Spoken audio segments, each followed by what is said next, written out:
again, my name is Shannon. I'm with Robert Half, and I manage the Accountemps team for the West Valley and somewhat of the Phoenix region.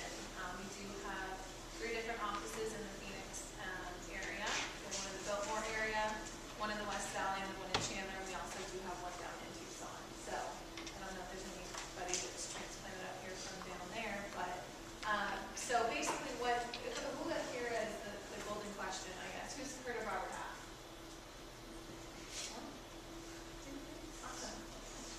So basically what Robert Half is we are the world's largest specialized staffing agency. And what I mean by that is that there's a few different lines of business that we really specialize in staffing within corporations such as RETW. So my company would contact their company and then place candidates within their company for either temporary projects, temp to hire projects, or even permanent placement. Like I said, my division does the accounting and finance. We have a permanent placement team. We have the temporary and temp to hire team as well for project-based type of work. We also have a technology division that places candidates within temporary and temp to hire permanent placement too as well. We have a marketing and advertising division. It's called the Creative Group. If you go on Robert Half's website, you'll see all the multiple different divisions. But we also have a division called Office Team, which does placement of customer service, sales support, human resources, things of that nature. And we also have a legal division, which I don't know if that would necessarily particularly relate to anybody here in the room. But that's overall just, I guess, a general idea of what we do. I get asked the question a lot is if the candidates have to pay a fee for what we do, and that's absolutely, I would never recommend that you pay a fee to be placed within a company. Let the employer pay that fee. That's my number one, because you can get taken for some money out there, and I've seen it happen before, unfortunately. So what I'm going to talk about is your resume, and this is the golden ticket that's going to get you the interview with either a company such as myself or such as these companies that are here talking to you. And basically just some general do's and don'ts, and just kind of, I guess, my experience in looking at resumes and coaching candidates through and employees through getting an actual interview and position within a company. So what I want to start out with is my first thing when I look at a resume. You literally have about 6 seconds to make an impact with your resume when it first comes across the screen of a person that's looking to hire. And what I mean by that is they take a glance at it, literally go from top left across the resume, kind of down, then back to the left on the side. You want it to have kind of that, something that is going to grab and have that sort of impact on to whether or not a potential employer is going to want to continue on reading or toss it in the no pile and just let it go. Sorry, my notes on my iPad here, so. But that's initially, I think, something to keep in mind. Is my resume read worthy to start off with? So tips to writing a good resume. First and foremost, I think it's highly important to avoid first person. Some of these things I'm going to mention might sound sort of obvious, but you'd be surprised at how many people send me their resume in first person talking about I do this and I do that, or I've done this or I've done that. It's obvious that you've done it.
actually done in these positions, but just highlight, use bullet points, because when I have to go through and read a resume and I have to spend 5 to 10 minutes actually looking through and reading, I don't like don't, so I'm going to talk about. Objective goals are great to have, and I'll talk about that in just a second, but don't use kind of outrageous objective goals, or try to be funny with your objective goals, saying you want to be the next Donald Trump, or something along those lines. The second thing would be irrelevant job experience. So if you had a position that really does not pertain, like dog sitter, something along those lines, don't add that to your resume. Really, truly, it just adds flawless awards. So things out there such as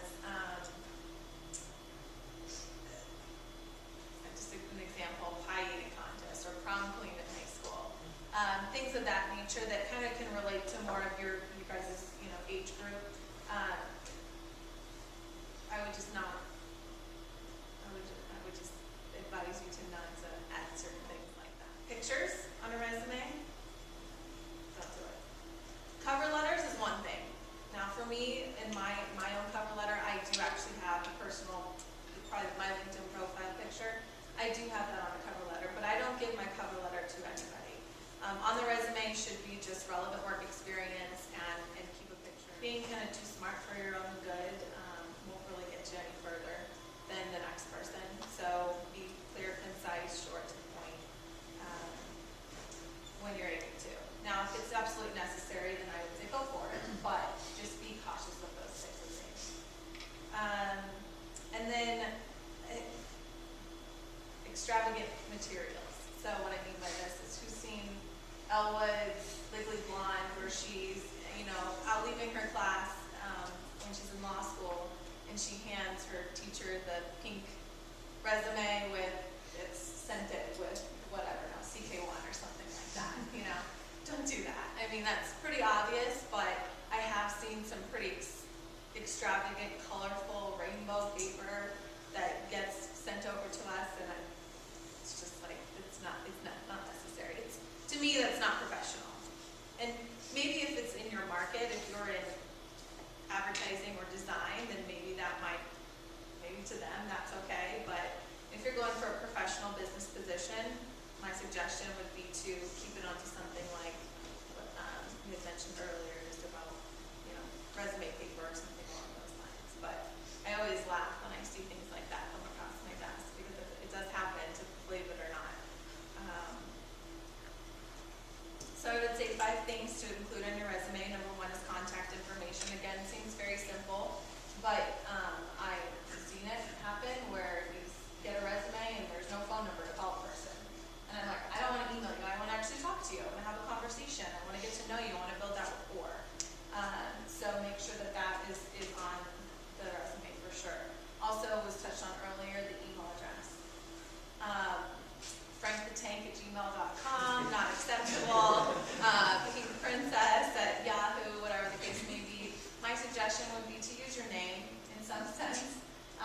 First name dot last name at gmail.com, or maybe your first initial, last name, and the birth date, something along those lines. Because I've had some that I'm like, what was this person thinking? And if they're really thinking they're going to get a job, like it's quite interesting, to say the least. So it takes 2 seconds. If you have to set up a separate email address, don't necessarily have to get rid of your current one, but just the one that's going to be on a professional resume. Keep the email address professional.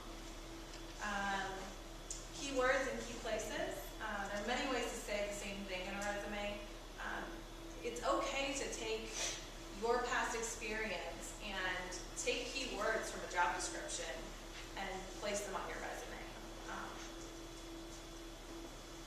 Personally, for us, not necessarily. I mean, unless a resume from Career Builder gets sent to us directly, we don't have a computer system that screens our resumes, but it does happen out there. And a lot of times, it'll get sent through a computer system and pick up on keywords before it actually gets sent to an actual recruiter. So there's no problem, as long as you're not lying and you're being truthful, just as you want to be truthful on your LinkedIn profile. As long as you're being truthful on your actual resume as well, there's no problem in actually putting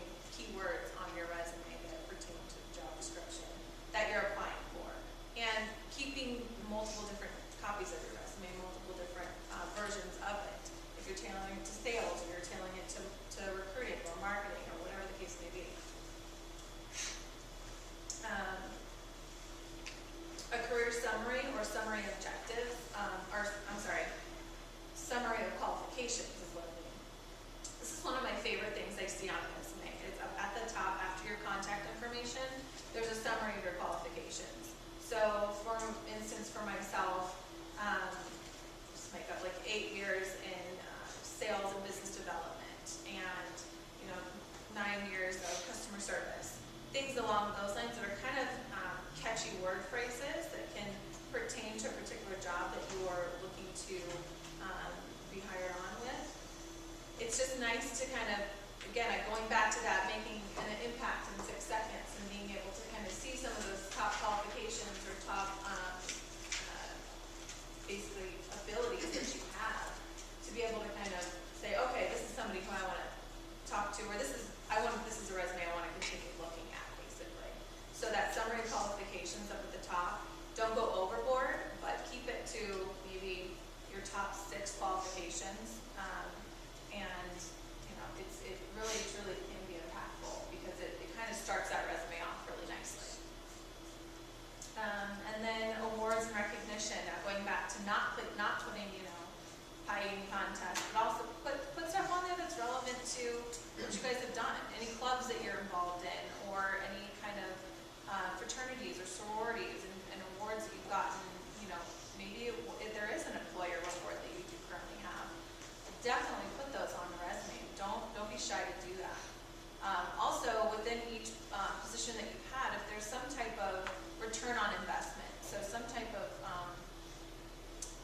maybe you were able to assist in it stands out in your resume, and it draws that person's eye to that portion of the resume, so you'll be able to see this person added value to this role. So that's a great thing to also add. So any type of return on investment, time savings, money savings, things of that nature. Even if you had an internship that happened, maybe something like that. Maybe, I don't know who all here is in accounting, but maybe you volunteered at a CPA firm just to get some experience, or maybe you know your dad's a CPA, or maybe your uncle or some family member or a friend. Networking is huge to be able to find those individuals who might want to take you on to get you some working experience. Another thing I've seen on resumes recently, and I actually like it, so I've added it to mine, is your LinkedIn profile. Obviously you want to be careful with what you place on there and what your picture looks like and everything like that. Don't take a selfie and put it on your LinkedIn profile, and then put your LinkedIn profile on your resume.